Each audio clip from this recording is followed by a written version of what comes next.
Born in Denmark, Kirsten initially trained as a weaver in the workshop of John Becker in Copenhagen.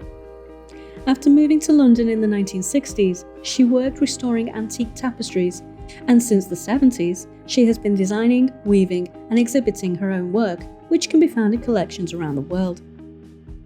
Working mainly with distinctive Nepalese hand-spun nettle yarn, the tapestries often have a mythological, mystical, or meditative theme. Some are inspired by the written word.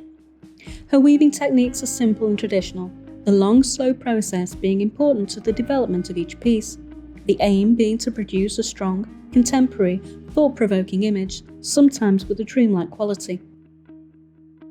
The brilliant colour ranges, the intense way the nettle yarns take dye, and the diversity of texture in those yarns are a constant challenge and excitement to her. Labyrinths and spirals have featured in much of Kirsten's work for many years, representing the life path and our journey through life to self-discovery. In red tape, the labyrinth itself plays the major role, the path of life interrupted at every turn by the red tape. It was woven during a COVID lockdown and as response to Brexit, with its frustrating new rules and regulations.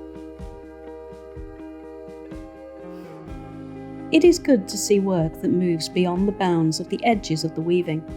The red tape here overflows beyond the bounding of the woven square, just as it seems to be insidiously finding its way into all our lives.